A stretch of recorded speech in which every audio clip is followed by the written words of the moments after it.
Ali, we can start. Thank you very much for waiting. Yeah. Okay. I think that might work. Yeah, probably.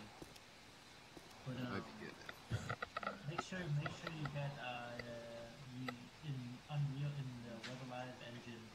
There's like these options for textures with double sided and stuff like that. Oh yeah, I know that, but it's not using the actual texture. It's using the map that you put. Okay, Ali, we can start. Thank you very much for waiting. Oh, no problem. Okay. So again, as I said, the purpose of this presentation and this series of presentations is to introduce what we are doing to people in Ishuk University. The topic of today's talk was just an introduction to the concept of interactivity and major interactive technologies out there. By no means it was supposed to be complete and talking about all different interactive technologies, just a very, very quick look of some of the major ones. So, what I was going to talk...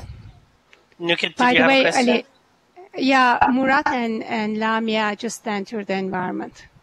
Okay. Okay. Do we wait for them? They are, I can see that they are running towards the auditorium. Okay, I'll wait a couple of minutes, seconds and... Sure.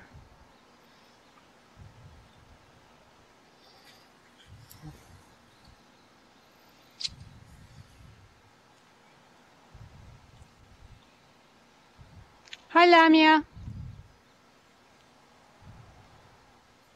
Hello.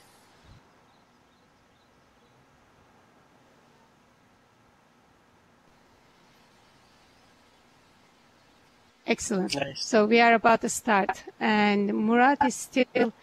Ali, why don't you start? I'll go get Murat as well, see what's wrong with his connection. Okay. So hello, Lamia. Oh, where did I go? Sorry. So hello, Lamia, and welcome.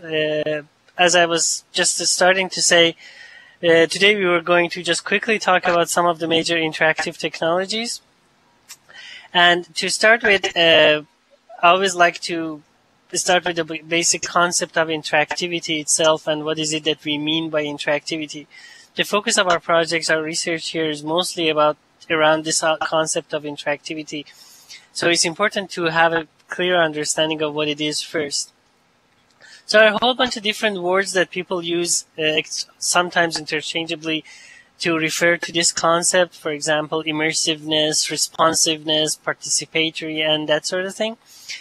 The way that I like to always define interactivity is by this analogy with normal social interactions and social conversation. If you have been to some of my courses, you've probably heard this analogy before. So we usually, when we have a normal conversation, we go through 3 different steps. We listen, we think, and then we say something in response. That's a 3-phase cycle of social interaction. Not necessarily happens all the time, but most of the time we allow people to input some information, we process to the input that we receive. Interactivity, interactive system is a system that allows you to provide based on that input. For example, a game, or even the work you do. For example, how you move your camera. That's not an interactive system because what you... So, having said that, there are a whole bunch of different things about interactivity that I don't want to get into, but they are all important when you design an interactive system. 2 major things, or maybe 3 major things that are important when you define an interactive system are speed, depth, and choices. I very quickly introduce these topics and try to define them. The speed is obviously the time that the system is related to the time that the system takes to respond to your action, to the user's action. And depth is basically the significance of the actions that you perform and the responses that you get.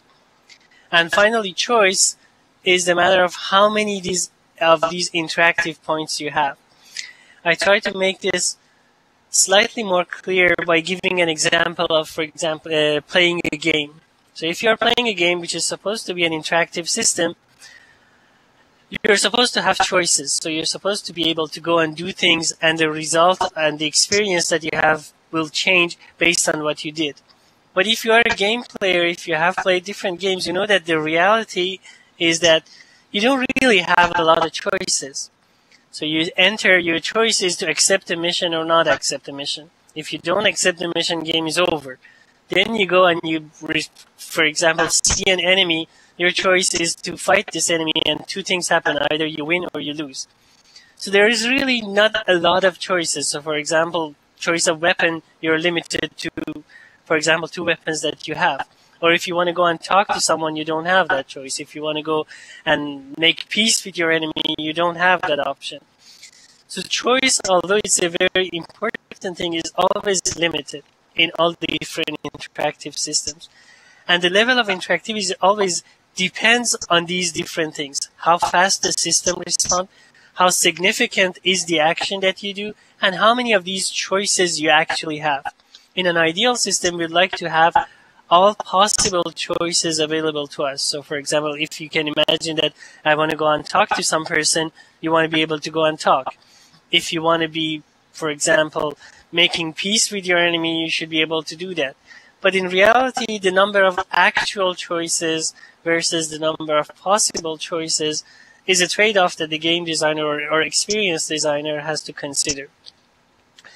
Again, there's a lot of theoretical talk about this and a lot of design issues in terms of how we decide on the speed of interactivity or the number of choices or depth of the interactivity. But I don't want to get into it. I just wanted to very quickly mention at least the theoretical aspects of interactivity and what's behind the concepts. What I'd like to talk more about today, again, just as an introduction, are the technologies that we have for interactivity.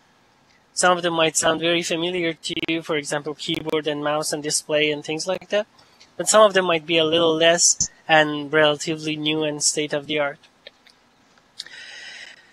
Obviously, different types of interactivity have to do with our senses, because the user needs to interact with the system, and our actions and responses and replies that we receive are all done through our basically senses that we sometimes refer to different modalities.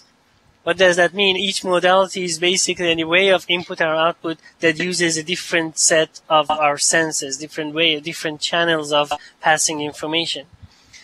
Some of these modalities, at least for the input system, remember that an interactive system involves input, output, and some basically internal processing. That internal processing is something that we're not going to talk about much today. What we're focusing on is those inputs and outputs. So how do we provide input to an interactive system and how we receive output from it. So in terms of input modalities, some of them are quite familiar for us. For example, we all know mouse, keyboard, and things like that. These are the typical interactive tools input tools that we have on a computer system. There are some other type of things that we have used. We used it in non-computer based system, and these days in digital system are also familiar. For example, speech. Some of you might have used systems that are speech based, so you can talk to the system. Some of them are annoyed by automatic speech basically based systems when you call tech support or something, which kind of shows that speech-based systems, although there've been a lot of research for them for decades, are still not there yet. They're not as reliable as we want them to be. There are also audio-based inputs that are not speech. For example, when you turn on and off a light by clapping, that's basically a way of inputting information to the system using audio. So that's just one. There are also other type of things, for example, object manipulation. I'll get to that later as a way of interfacing, for example, especially in GUIs. Body tracking, gaze tracking, the direction of the direction that we are looking at. Those are also other important things, and we will get to that later, and I'll talk about some examples of it. And also, obviously, different type of combinations of them, or different technologies implementing all of these things. These are some of the common ways of us providing input to the system. For example, when we're talking about body tracking or motion tracking, it can be vision-based, it can be sensor-based. For example, in remote, we're using an accelerator basically as the sensor. But if you talk about some other system, you see that they use a camera and actually use vision. I'll get to that later. So what are the output modalities that we have? It's basically